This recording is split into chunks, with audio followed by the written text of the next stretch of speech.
Salve, salve, meu querido aluno, minha querida aluna! Vamos trabalhar a partir deste instante o benefício previdenciário do salário família. Sim, salário família. Professor, será que é interessante estudar, se debruçar sobre esse benefício? Porque eu ouvi dizer que o valor dele é extremamente baixo, praticamente irrisório. Sim, eu concordo com os colegas. É um benefício muito baixo, pequeno, que faz com que não haja uma problematização sobre essa espécie de prestação previdenciária frente ao Poder Judiciário. Mas eu vou trazer aqui para os colegas situações nas quais você pode incluir em pedidos outros na esfera judicial. Quando for judicialmente postular um benefício previdenciário de expressão maior para amparar o seu cliente, incluir também o salário família. Hipóteses que eu digo, a maior parte dos profissionais da área jurídica se esquecem por completo. O valor é baixo, mas para ser acrescentado em outros pedidos, vale a pena. Não pode deixar escapar por entre os dedos, não pode deixar de pleitear também o salário família quando for a juízo, necessariamente postular uma outra espécie de prestação previdenciária acumulável que nós veremos a partir desse instante, ok? Então me acompanhem, vamos falar o benefício salário família. Meus amigos, salário família. Comigo, professor Hermes Arraes Alencar, eu que sou procurador federal desde o ano de 2000, mestre em Direito Previdenciário pela PUC de São Paulo e sou autor de obras jurídicas. E quero saber, o colega já conhece, já tem a minha obra, 12ª edição, 2022, a obra Cálculo de Benefícios Previdenciários e Teses Adicionais? Meus amigos, são quase 1000 páginas. É um verdadeiro manual indispensável para o dia a dia das lides forenses. Trabalha tantas questões envolvendo o critério de cálculo de benefícios quanto as teses revisionais, não só na esfera de conhecimento, mas também do cumprimento de sentença, uma importante fase que o colega precisa conhecer e é uma obra recheada, repleta de prática previdenciária, ok? Além dessa obra, que faz parte da coleção da editora Saraiva Jur, existe uma outra chamada Reforma da Previdência, também da autoria deste professor. E além dessas duas obras, também possui a obra que é o Cálculo das Aposentadorias, o novo critério de cálculo das aposentadorias. Esta última somente na versão e-book. Então, esta última somente na versão e-book, disponível lá na Amazon. Portanto, meus amigos, conheça as obras desse professor que o colega estará muito bem acompanhado, ok? Pois bem, fica também meu contato. Não se esqueça de ir lá no Instagram em @herbesarraisalencar e mandar um abraço, um curtir. Não se esqueça lá no Facebook a minha fanpage de Professor Hermes Arraes, ok? Me acompanhar, mandar uma mensagem no professor. Gostei dessa aula, professor, tenho uma dúvida, perfeito? Fico à disposição. Pois bem, vamos ao objeto do nosso estudo. Qual é o benefício? Salário família. O salário família, nós temos que é um benefício, sua natureza jurídica. Qual a natureza jurídica desse benefício? É um benefício previdenciário. Um benefício previdenciário de trato sucessivo. Sim, de trato sucessivo. O seu cabimento, a sua periodicidade é mensal. É de pagamento mensal. Então, é um benefício previdenciário de pagamento mensal. Essa é a natureza jurídica dessa prestação. Pois bem, e a hipótese de cabimento? A hipótese de cabimento, toda vez que o segurado, uma qualificação específica que já vamos ver, possuir filhos. Sim, se ele possuir filhos, terá direito a receber salário família conforme a quantidade de filhos que possuir. Meus amigos, temos aqui que é um benefício, portanto, devido em razão de encargos familiares. Nós temos benefícios, por vezes, que são concedidos em razão da incapacidade do segurado, que são benefícios como a aposentadoria por invalidez, chamada atualmente aposentadoria por incapacidade permanente. Temos benefícios em razão de encargos familiares, como o salário família, o salário maternidade. Então, nós temos aqui a razão da concessão desse benefício é existir uma maior despesa. Temos aqui a existência dessa concessão, desse benefício, haver com o surgimento de um novo ente familiar, uma despesa ao segurado, ao trabalhador, que para ajudar a contornar esse acréscimo de despesas, nós vamos ter a concessão desse benefício como essa ajuda. Isso faz com que esse benefício seja pago num valor inferior ao do salário mínimo. Porque esse benefício, conforme veremos mais adiante, ele não substitui a renda do trabalho. Então, diferente de um benefício, como por exemplo, em razão de incapacidade laborativa, quando o segurado está incapacitado para o trabalho, o benefício previdenciário vem para substituir a renda do trabalho, porque ele não tem condição de trabalhar. Então, o benefício terá que ser pelo menos um salário mínimo, o que acontece com o B32, uma aposentadoria por invalidez, por exemplo. Já com relação ao benefício de encargo familiar, o salário família, ele não vem para substituir a renda do trabalho. O trabalhador continua exercendo as suas atribuições, continua tendo a sua remuneração e, ao lado disso, recebe um salário família. Por isso, esse benefício pode e é extremamente inferior a um salário mínimo. Ok? Entenderemos melhor um pouco mais adiante. Então, temos que é um benefício, natureza jurídica, benefício previdenciário, hipótese de cabimento, ter o segurado filho. Se ele tiver filho, surge o encargo familiar. E aí surge a previdência como forma de amenizar essa despesa, contribuir com uma prestação previdenciária, um benefício previdenciário chamado salário família. Então nós temos salário família, é um benefício pago na proporção do respectivo número de filhos ou equiparados, equiparados de qualquer condição, até a idade de 14 anos de idade. Veja, a idade não é até 12 anos, não é até 16, não é até 18, é até 14 anos de idade. Ou se o filho ou equiparado for inválido. Se for inválido, independentemente da sua idade. E um benefício que independe do requisito carência, desde que o salário de contribuição do segurado seja inferior a um determinado valor, que nós vamos ver por imposição constitucional, surgida com a emenda constitucional número 20, de 1998. Já vamos falar sobre isso. Vai ser cabível sempre que ele for caracterizado, portanto, como um trabalhador de baixa renda. Pois bem, para conhecermos esse benefício de salário família, precisamos ter uma legislação. Qual a legislação necessária para dar a compreensão dessa prestação previdenciária? Começamos pela norma ápice do ordenamento jurídico, a Constituição Federal. A Constituição Federal, no artigo 201, no inciso 4º, já traz disposições específicas, contornos para o legislador conceder o benefício de salário família. Depois da Constituição, vamos à Lei de Benefícios Previdenciários, a Lei 8.213. A Lei 8.213, de 1991, possui os artigos de 65 a 70. Esses artigos versam especificamente sobre o salário família. Mas tiveram esses artigos alteração por força de uma lei complementar, a Lei Complementar número 150 de 2015. A Lei Complementar 150 de 2015, ela é fruto da Emenda Constitucional 72. A Emenda Constitucional 72 é aquela que alterou o artigo 7º da Constituição para incrementar direitos em prol dos empregados domésticos. Então, os empregados domésticos tiveram uma elevação no seu rol de direitos trabalhistas e previdenciários com a Emenda Constitucional número 72, que foram implementados, concretizados, efetivados com a Lei Complementar 150 de 2015, que alterou na Previdência a Lei 8.213, ampliando. E uma dessas ampliações foi justamente de estender essa espécie de prestação previdenciária, salário família, ao empregado doméstico. Então veja um marco divisor de águas. Antes do ano de 2015, o empregado doméstico não tinha direito a salário família. Após o ano de 2015, sim, o empregado doméstico possui direito a esse benefício chamado salário família. Ok? Então nós vamos ter, meus amigos, para se ter direito a um benefício previdenciário, deve seguir um caminho. O colega deve indagar 3 pontos. O primeiro deles é: deseja um amparo, uma proteção previdenciária, mas é segurado? Essa é a primeira indagação a ser feita. Porque a regra, claro, exceções existem, mas a regra que o colega deve verificar nesse primeiro momento é ser segurado. A Previdência só vai amparar quem é segurado. Então, ser segurado. Daí vai surgir uma questão, mas segurado, qual espécie de segurado? Em qual categoria de segurado? Já vamos ver.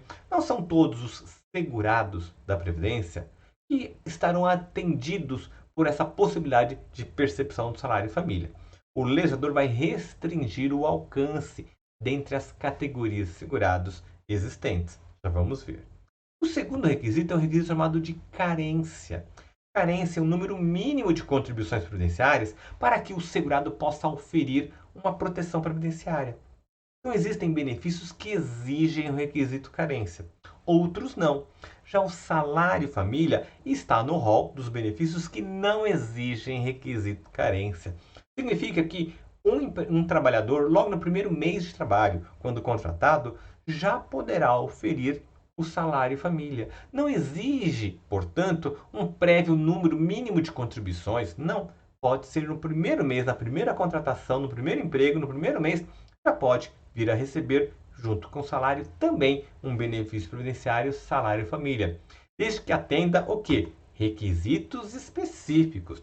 Quais são os requisitos específicos? Para se considerar um salário família, precisa comprovar que o trabalhador ele possui filho com uma idade que já antecipei de 14 até 14 anos de idade, inferior aos 14 anos de idade.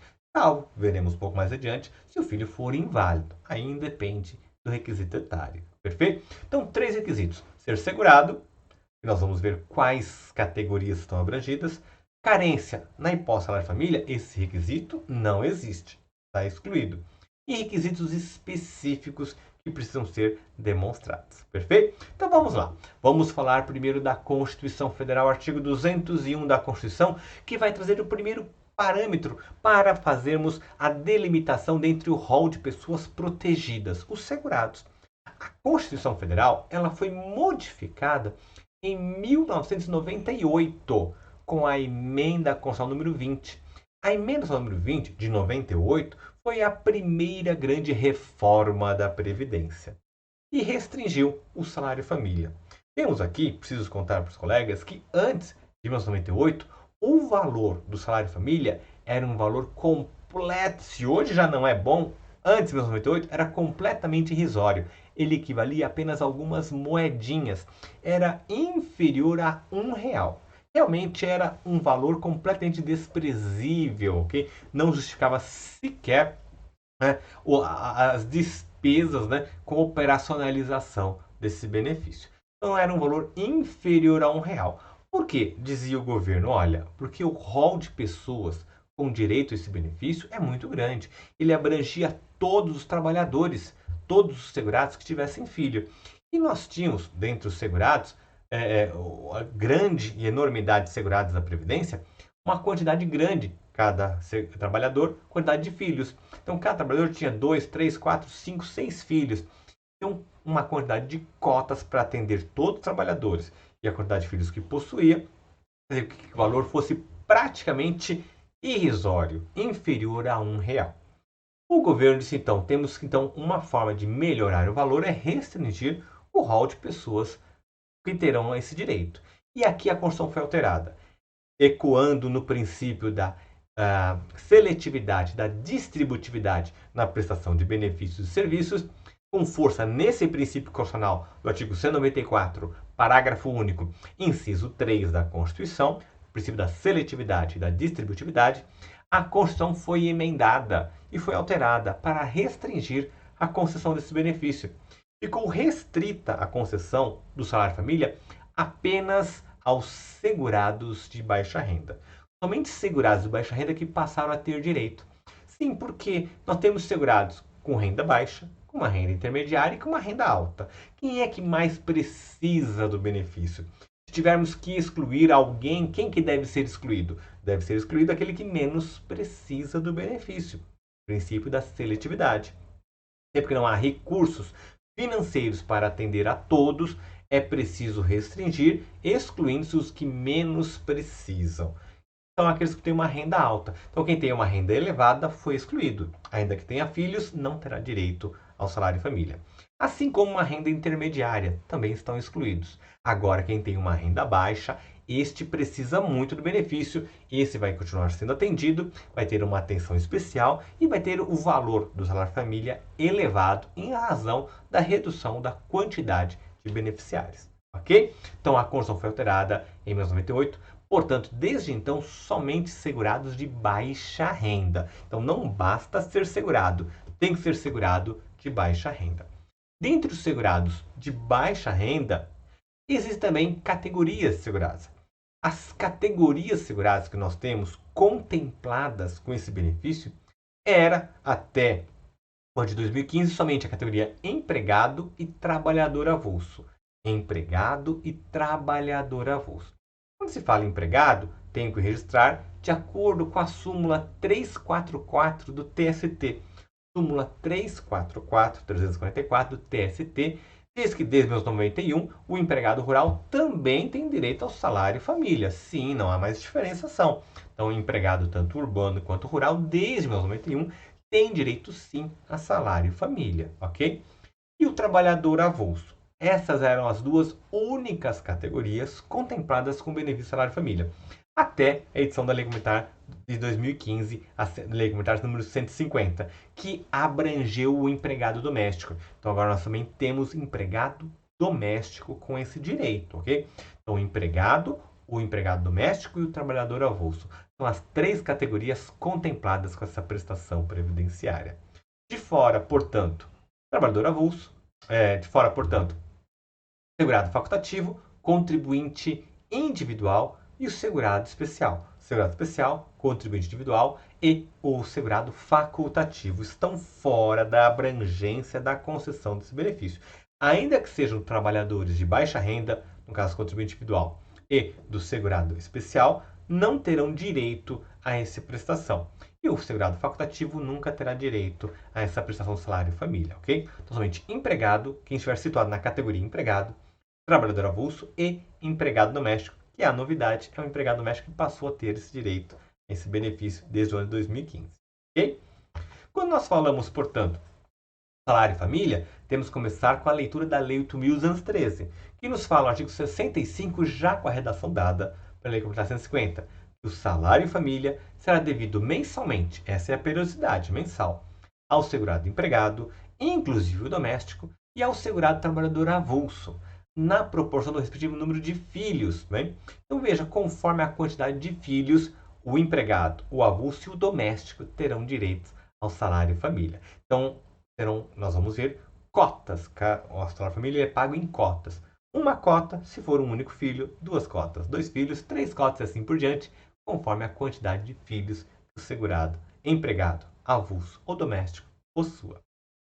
Nós vamos ter, meus amigos, aqui, portanto, no artigo 65, no parágrafo único. Dentre o rol de pessoas contempladas, também estão os aposentados. Sim, aposentados. O aposentado por invalidez, o aposentado por idade. O aposentado por invalidez, então não importa a idade, o aposentado por invalidez, o aposentado por idade, e com relação às outras espécies de aposentadoria, somente se o segurado tiver 65 anos ou mais, se do sexo masculino, ou 60 anos ou mais, se do sexo feminino.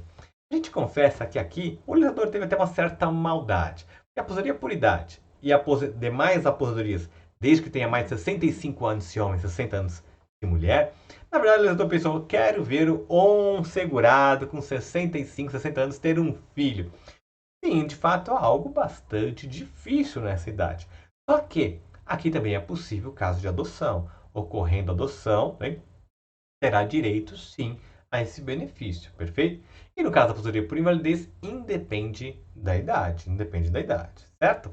Então terão direito a salário e família. Ao fazermos uma leitura do artigo 124 da Lei 8.213, a gente percebe que não tem vedação à percepção cumulativa no salário e família com outra espécie de prestação previdenciária. Não tem a proibição. Significa, no caminhar da IN 77, a Instrução Normativa 77 do INSS, que é do ano de 2015, e precisa de atualização, ela nos reza no artigo 359, parágrafo 1º, inciso 1, que também tem direito a salário de família o empregado doméstico e o trabalhador avulso, bem, que perceba auxílio-doença. E quando se paga ou recebe auxílio-doença, ele é recebido juntamente com o benefício de auxílio-doença. O INSS paga o auxílio-doença e paga também o salário família, ok? Daí surge, meus amigos, uma grande importância. Nós vamos ver que o valor do salário família é muito baixo, ok? Em torno de R$ 50. conforme a quantidade por filho. Mas veja, propor uma ação, uma demanda para postular um salário família é bastante inviável em razão do valor em debate. Porém, eu quero registrar com os colegas que pedidos judiciais, quando se vai postular uma aposentadoria por invalidez, quando vai se postular um auxílio-doença, quando vai se postular uma aposentadoria por idade, outra espécie de aposentadoria, e o segurado possui um filho inválido independente da idade. Ou então tenha um filho biológico, ou tenha adotado um filho cuja idade seja inferior a 14 anos de idade, deve ser incluído na petição inicial os dizeres: vem requerer aposentadoria por invalidez, vem requerer auxílio-doença e também salário família. Sim, que seja incluído também o salário família, porque o autor possui filho de até 14 anos de idade ou possui filho inválido. Toda vez que isso acontecer, meus amigos, o colega tem que incluir o pedido de salário família. Hein? Demonstrar que está assegurado empregado, avulso doméstico, que é trabalhador de baixa renda e por essa razão faz jus ao salário família. Meus amigos, isso vai ser um acréscimo mensal. Hein? Então, o colega, além do benefício previdenciário em debate em testilha na ação judicial, também na fase de liquidação, na fase de cumprimento de sentença, terá o acréscimo desse valor do salário família. Meus amigos, não é porque é baixo que o colega vai desprezar esse valor numa ação judicial. Tudo aquilo que o colega puder fazer para acrescentar deve ser incluído na petição inicial. Não pode deixar escapar em hipótese alguma. Então vejamos, se esse nosso encontro valer, bem, para o colega incluir nas petições iniciais esse pedido, terá valido muito a pena essa nossa oportunidade, essa nossa conversa, ok? Porque a maior parte dos operadores do direito se esquecem por completo do salário família. Bem, raramente nós vamos encontrar um cumprimento de sentença, uma execução de uma ação judicial que condenou o INSS a pagar a aposentadoria por invalidez, condenou o INSS a pagar o auxílio-doença, atualmente denominados a aposentadoria por incapacidade permanente, auxílio por incapacidade temporária. Essas duas espécies de prestação previdenciária raramente nós encontramos, bem, pedidos na petição inicial, inclusão na fase de cumprimento de sentença, até mesmo se nós formos refletir um pouco, até é possível. Poxa, professor, eu tenho diversas ações, mas eu não fiz o pedido na petição inicial. Será que eu não consigo incluir também isso na fase de cumprimento de sentença? Meus amigos, até considero que é possível sim incluir na fase de cumprimento de sentença. Não vi até hoje esse pedido, porque raramente alguém pede, se esquecem completamente os operadores do previdenciário do salário família. Mas valeria a pena. Então, o primeiro passo mais técnico é incluir na petição inicial esse pedido. Lembrando que ao se promover o cumprimento de sentença, esse valor, que é baixo em torno de R$ 50, mas terá incidência de juros, moratórios, correção monetária, que fará com que haja um acréscimo do montante final e incidirá também a verba honorária sobre esse montante. Então, meus amigos, é um aspecto que vale a pena, vai melhorar um pouquinho lá o valor da sua execução, do seu cumprimento de sentença, perfeito? Certo? Então preste atenção, salário família, nas ações judiciais, nas quais você vai postular a aposentadoria por invalidez, vai postular auxílio doença e vai postular outras espécies de aposentadoria, desde que, obviamente, o segurado possua filhos de até 14 anos de idade ou filho inválido. Certo? Fica a dica, que é importante. Preste atenção, não se esqueça dessa hipótese, da situação, de ampliar o valor da sua ação judicial. Certo? Entendido, meus amigos? Fica aqui a dica, que é raríssima do colega ver no dia a dia no Poder Judiciário, perfeito? Pois bem, meus amigos, para ter acesso ao salário família, o artigo 67 da Lei 8.213 diz que precisa o segurado fazer certas comprovações. Veja, não basta ter o filho com idade inferior a 14 anos de idade. Também tem que fazer uma comprovação. A primeira é bastante óbvia: certidão de nascimento. A certidão de nascimento vai comprovar que tem um filho registrado no seu nome. Primeiro passo, ok? Segundo passo é fazer uma comprovação, levar a carteira de vacinação, de que as vacinas obrigatórias são ministradas na criança. Então, que a criança teve em seu favor, né, as vacinas obrigatórias aquelas disponíveis na rede pública devidamente ministradas. A segunda comprovação é de frequência escolar, que realmente frequenta a escola, perfeito? Então, nós temos aqui essa missão importante do Salário Família, fazer essa comprovação para que o segurado faça jus de que haja vacinação, todas as vacinas gratuitas disponibilizadas pelo poder público foram ministradas e de frequência escolar. Isso funciona da seguinte maneira: filhos de até 7 anos de idade, a comprovação é de vacinas obrigatórias. Então, levar a carteira de vacinação. Com relação a filho com idade igual ou superior a 7 anos de idade, a comprovação a ser feita é de frequência escolar. Okay? Então, 7 anos de idade é um marco divisor de águas. Até 7 anos, vacinação. Acima de 7 anos, frequência escolar. E como que isso se dá? Pois bem, nós temos que registrar que aqui a incumbência é da empresa empregadora. A empresa, no caso então, do empregado, é a empresa que deve solicitar ao empregado essa comprovação de vacina, essa comprovação de frequência escolar. Se o empregado não fizer essa prova, deve ser suspenso o pagamento do auxílio do salário família. Então, o salário família deve ser suspenso. Deve ser suspenso até que o empregado faça essa comprovação. Então, a empresa que tem que verificar. Então, um grande papel aqui da empresa é essa verificação.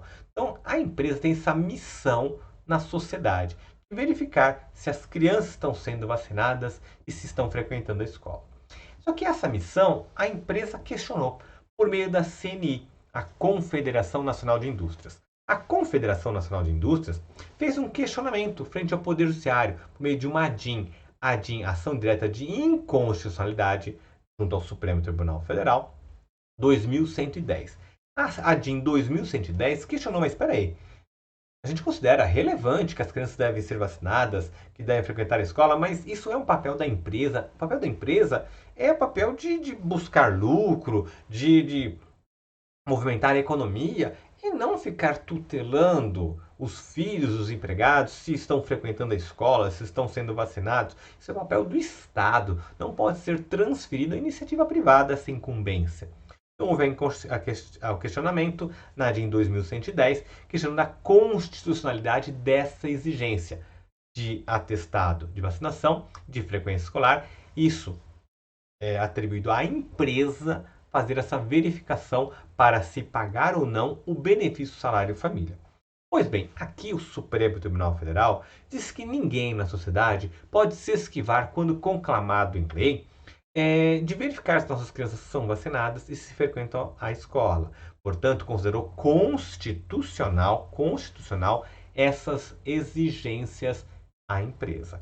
A empresa é sim obrigado. Então, empregadores devem verificar se as crianças e os filhos dos empregados que recebam salário família estão sendo vacinadas. Se os filhos acima de 7 anos estão frequentando a escola. Então, aqui sim foi declarado constitucional, é dever da empresa fazer essa verificação. Okay? Com relação a essas exigências, anote que com o surgimento no rol dos beneficiários do empregado doméstico, a Lei Complementar 150 trouxe somente um requisito ao empregador doméstico. Então, esses 3 requisitos são para empresas. Para empregador doméstico, somente o requisito número 1, que é a certidão de nascimento. Então, o empregador doméstico somente deve solicitar do seu empregado doméstico a certidão de nascimento. Tendo a certidão de nascimento, comprovando que possui filhos menores de 14 anos de idade, é o suficiente para que o empregador doméstico faça o pagamento mensal do benefício de salário família, ok? A única exigência. Ao empregador doméstico não se exige, não está a incumbência de verificar a questão da vacinação e nem mesmo de frequência escolar. Perfeito? Então fica aqui a anotação. Empresa, os 3 requisitos. Empregador doméstico, somente o primeiro, certidão de nascimento. Ponto.